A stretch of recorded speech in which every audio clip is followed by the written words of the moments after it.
Okay, hi all. Thank you for coming along. I appreciate it was quite short notice of the meeting. So before we get started, the fire evacuation procedure, there's no fire alarms scheduled for this afternoon. So if it does sound, can you please evacuate the building immediately? And then the fire exits are located at the rear and the side of this room. Just go down the stairs and meet in the Moore Memorial Park. So thank you. And obviously this meeting is also being webcast, so can you turn your mobiles to silent? Okay, so we've had apologies from Councillor Burgess.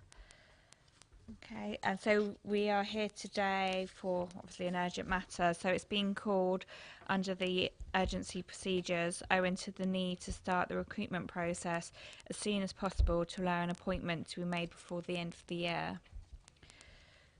So on the agenda, so can we just quickly sign off item 1? Yep. Well, the minutes, sorry. Yeah, we'll sign. Brilliant.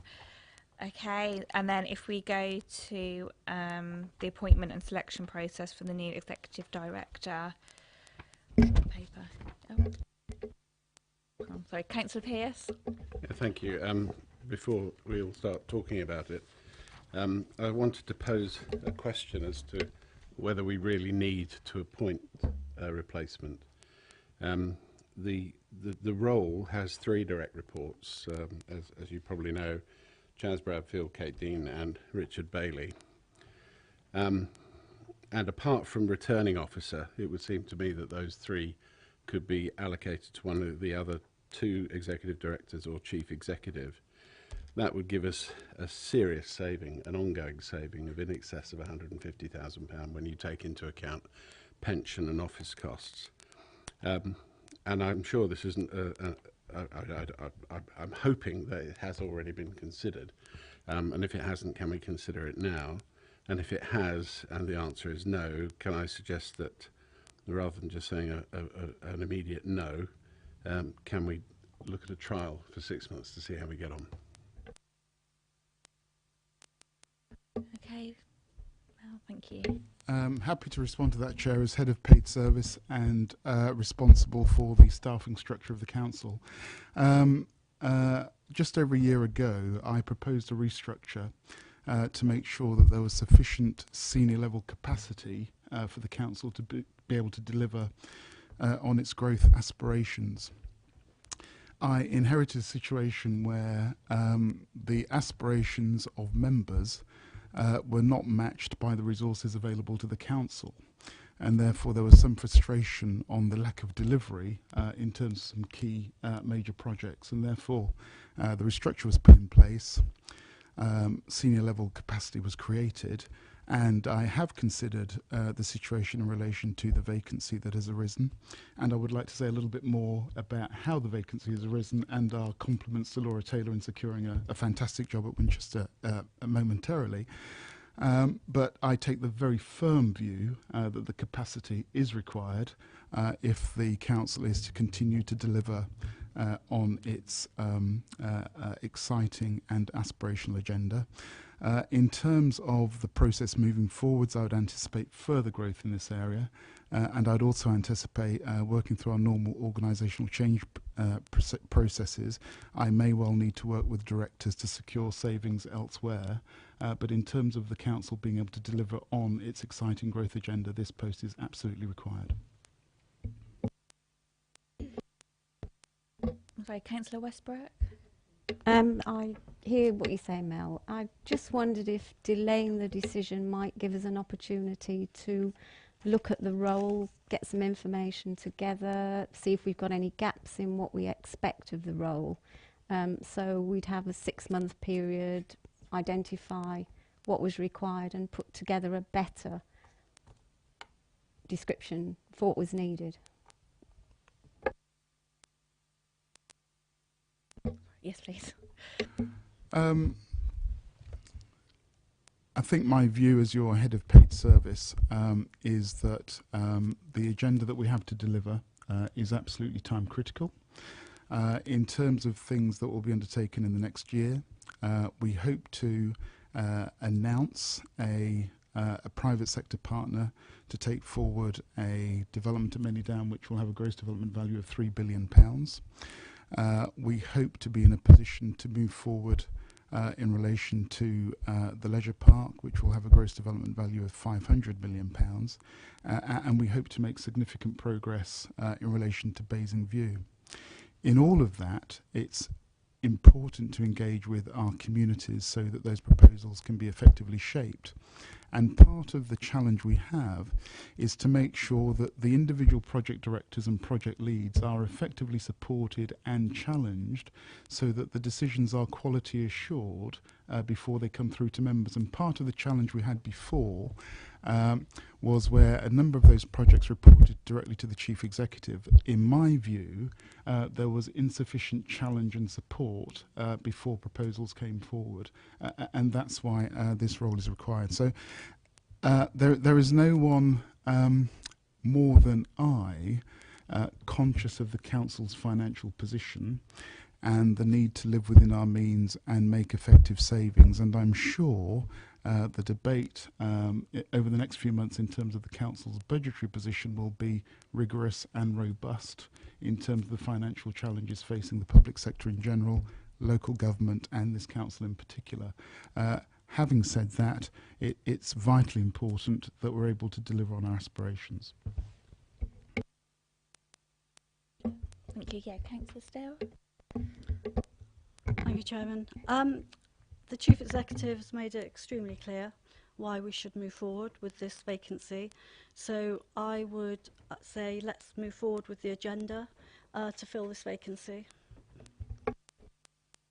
Yeah, I agree. Thank you, Councillor Still.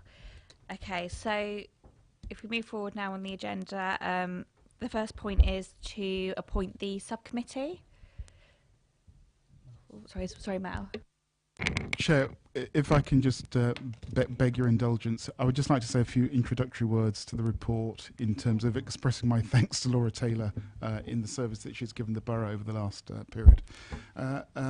Chair, members, the vacancy has arisen because Laura Taylor, our Executive Director for Borough Development, has been successful in being appointed the Chief Executive of Winchester City Council. This is a well-deserved promotion for Laura, and she has my congratulations on her appointment.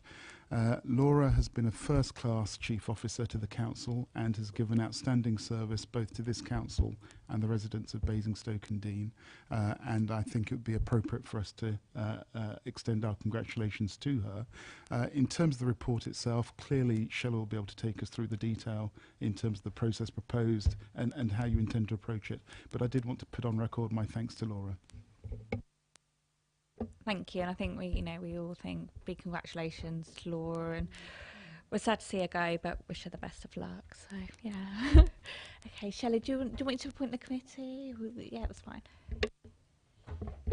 If I may, Chair, just a few sort of introductory comments which might be helpful in terms of setting the scene for the recommendations that are before you today. So there are three key issues for the committee to consider: appointing the subcommittee, agreeing the proposed recruitment timetable that I've outlined in the report in paragraph 4.8, and then I've also circulated separately copies of the draft advert, microsite wording designs, and the proposed media schedule.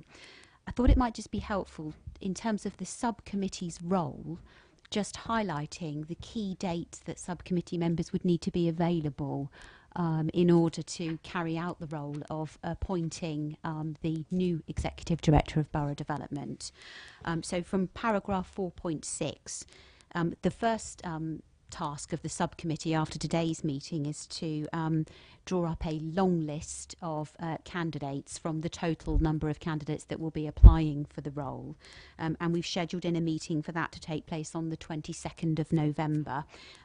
That meeting is scheduled in for 11:30 to 1 o'clock, and then there is a shortlisting meeting with the subcommittee, which would be on Monday the 5th of December. That would be in the afternoon, 2:30 till 4.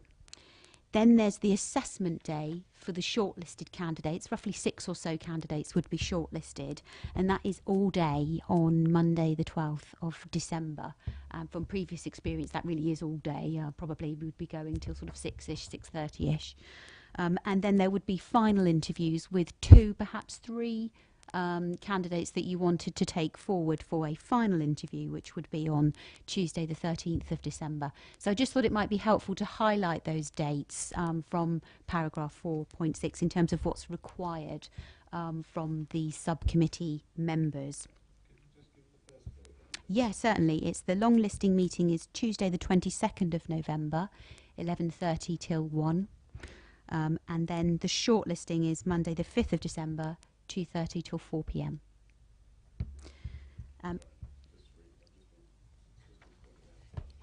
And then in terms of the other documents that I circulated to you yesterday, and I've given you hard copies of those to have a look at today, you've got some draft advert designs, 2 draft advert designs. The text on both is the same, so we'd really appreciate your views on the wording and the preferred design. And then you've also got the recruitment microsite. So this is a little microsite that will be set up for people to go to in terms of getting all the information about the job. They'll be able to download various documents, find out more about the council, more about the role, and so on. And then you've also got in front of you a proposed media schedule, and I can talk you through those in more detail. But one of the things I just wanted to highlight is that we're as Mel said, keen to move ahead with the recruitment process, and the timetable that's proposed, if members are agreeable to it, would involve us being able to make an appointment or have the appointment confirmed by full council on 15th of December this year. So moving back from that is how we've set the timetable, and it is quite a timetable, but a tight timetable, but I think it is achievable. But one of the things that we do need to do quite quickly to make sure there's a good period of time for applicants to apply, and for Solace, who we'll be working with, to contact people to try and, they will actively contact candidates to highlight the role to them, encourage people to apply, and so on. So we need a good period of time for that to take place. So we would ideally be hoping to place the advert from Monday, next Monday, the 17th of October.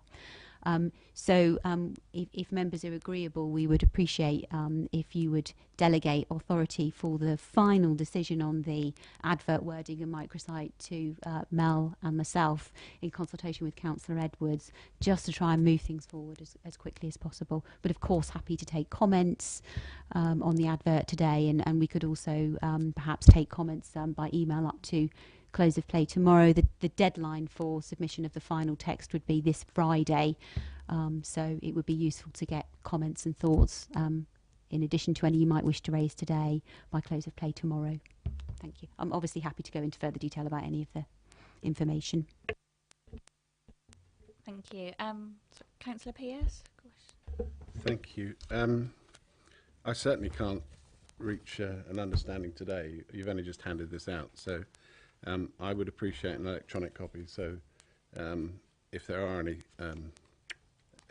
we could probably all benefit from an electronic copy. But so if there are any comments, we can get them back to you electronically as opposed to dictating them over the phone or something like that. But so you wanted to interrupt me? Oh, absolutely not, Councillor Pearce. I do beg your pardon. Sorry, I think it did come out by email. Because I can remember reading it. So it did come out by email. I haven't read it, and I didn't see the email, and I apologise. So, but I'll still get back to you by tomorrow morning. Thank you. Okay, thank you. So can we appoint the subcommittee? So that will be 3 members from the Conservatives. So Councillor Sanders will be the cabinet member, 2 Labour and 1 Lib Dem. So Councillor Westbrook? Sorry, I'm available on all the dates in the timetable. Okay, Councillor Pierce? Yeah. Okay, so that's the point. And then I would like to appoint Councillor Day in his absence. Okay, and then from Conservative, can I nominate Councillor Still?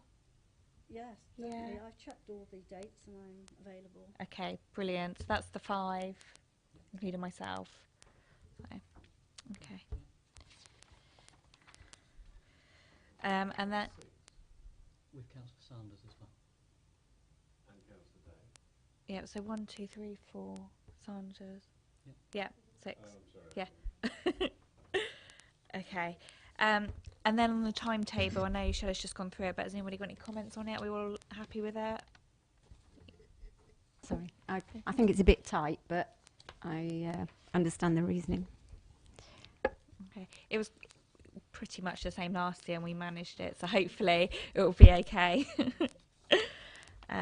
Okay, and then obviously the final thing is the comments on the advert. So I appreciate Councillor Pearce has just had the opportunity to cast his eye over it, but does anybody have any comments on which version they prefer? Anything they need to have added? Yeah, Councillor Bell, yeah? Thank you. I think this version for me is preferable. That just reads words, and you know, it just gives a bit more punch if you're looking at it for a job.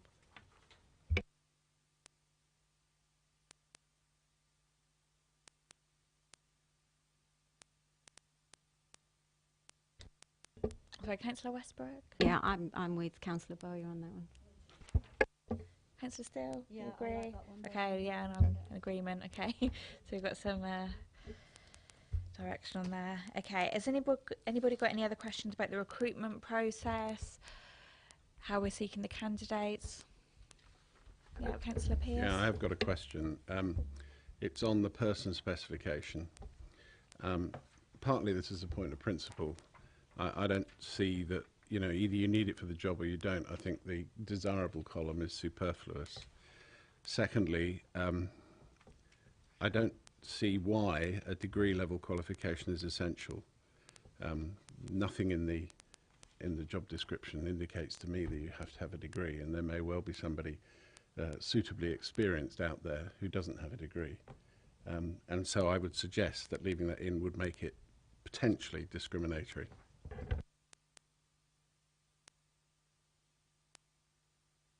Thank you, Councillor Pearce. I think in terms of the degree level qualification, we would usually actually, and it's a good point, I will add this into the person specification, we would also say we would generally expect somebody of degree level qualification for a job like this, but we would also say or equivalent work experience which demonstrated an equivalent level of attainment would be acceptable as well. For a role of this, so we can certainly update that to include that wording to ensure that we're not being discriminatory in any way.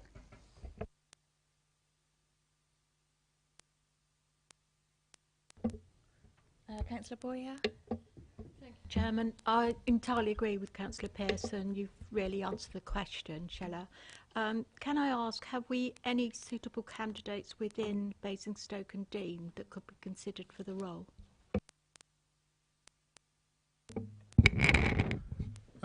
There may well be people who put themselves forward, and if that's the case, clearly they will be considered by Solace as part of the process in terms of moving through.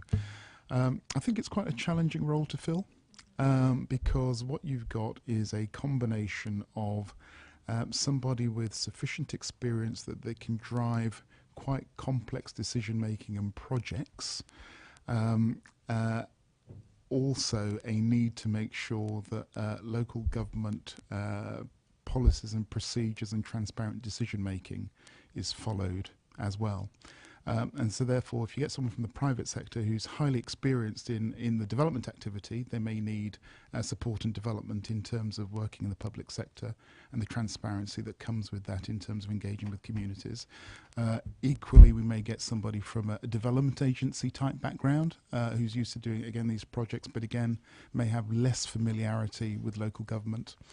And we may get people from local government who have all of these attributes, but they are in high demand because what's happening at the moment is we've come out of a period where local government has essentially been in an enabling role to getting much more involved and interventionist. And if you take something like Medidown a few years ago, typically that would have just been land that was sold, and we would have then responded to the private sector coming forward with a proposal. Now we are not unusual in seeking a joint venture approach where we're much more hands-on in terms of what we want to see. And other local authorities are doing that sort of thing. Lots of local authorities are setting up what they call housing development companies, undertaking direct development, doing much more by joint venture. And therefore you've got people who are sort of moving around from organisation to organisation, improving their terms and conditions as they go. So it's a very competitive marketplace into which we're entering into. So it's going to be challenging. Last time I was partly involved, but then sadly my grandson was dying, so I came out of that. But I didn't feel we got very many applicants for the role when Rebecca's job was advertised. Do you envisage the situation is changing, that we might get different applicants this time? Yeah, this is a very different role to the borough services role. And I think we're looking at, as Mel has just alluded to, I think we're looking at candidates from a number of different pools. And for that reason, I think we might have a bigger pool potentially to choose from, but it's a more competitive market. Solace's view is that we would get roughly 30 or so applications, and that feels about right to me, just from generally the sort of applications that we might get. So yeah, I think it's a potentially a bigger pool, but a more competitive market. So there's pros and cons. Councillor Westbrook. Thank you. Charlotte, how much work have Solace done then on this? I know they've been putting some of these together, but have they put some feelers out? They will start doing that immediately. That you're agreeable to the time. So after today, they will start doing that straight away. So clearly they've helped us already with the advert, microsite wording, etc., and they're getting all of that ready to go to launch next week. But they will be putting out feelers, contacting people, using their networks to contact as many people as possible starting from next week, and that will continue for the whole of the search period, which I think is about 4 weeks in here. So they will do a significant amount of work to do that, and they've already started thinking about potential people that they will approach.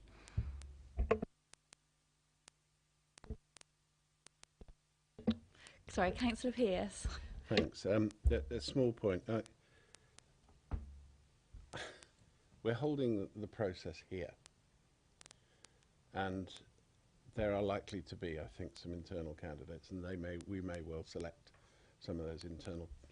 We may well select some of those internal candidates for interview. And I just wondered whether we would consider using an alternative venue so that the application can be kept as confidential as possible. It's just a thought that sort of just galloped across my mind, that people might feel less, I don't know, less nervous, if they know their colleagues don't really know what they're, I mean, they might guess, I suppose, but I just wondered what your view was on that, Mel and Shella.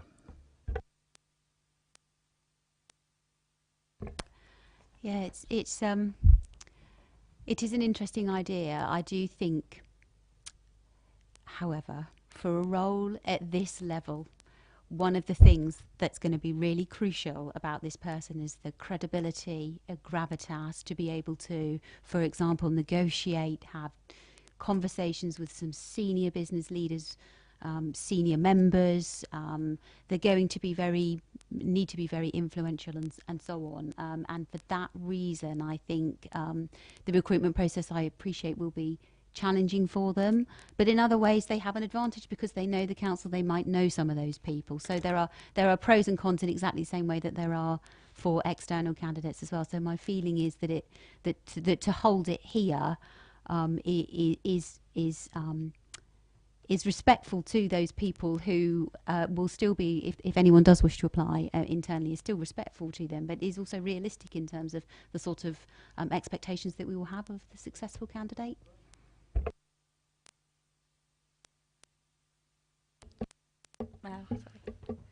Just to add on to that, one of the challenges is that, of course, the process will be confidential, as you would expect in terms of senior level recruitment. People would feel uncomfortable if their name were to be released too early in the process. Having said that, the final stage of the process involves quite a lot of stakeholder engagement where we seek views back, not only from staff teams but also from external stakeholders as well. So once you get through to that final stage, it can only be public in the sense that people will know, because there will be a stakeholder panel of potential partners that the successful person would work with.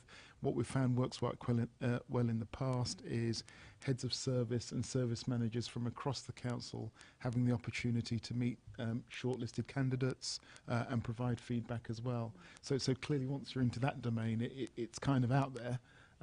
So I think it will be confidential until you've gone beyond that long listing stage.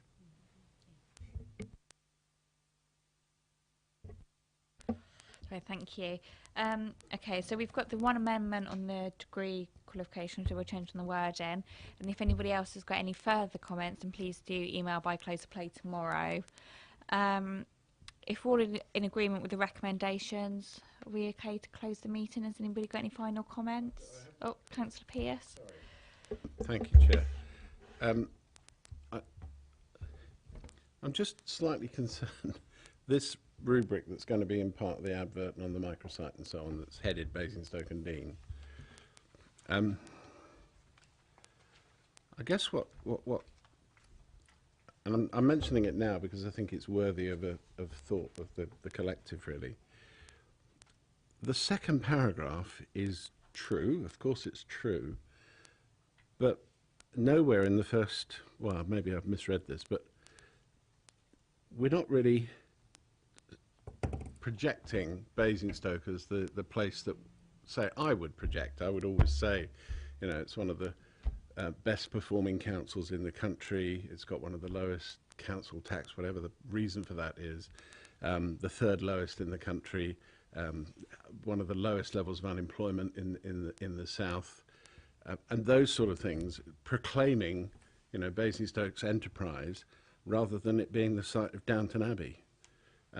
Which I think is interesting, and I think it's an also-ran, but I think what's more important is what any of us probably would say if asked to go out and present Basingstoke to whatever audience. And I do that, so I just think that needs to be shoved around a little bit. It's really interesting that Downton Abbey was, and Andrew Lloyd Webber lives in the borough, you know, and all of that's fascinating, but that is not going to attract anybody to come and work for us, frankly. Okay, thanks. So if we change the word in a bit and then... Okay. Any final comments? No? Okay, we have to close the meeting then? Yeah. Okay, so we're closing at 5 o'clock. Thank you.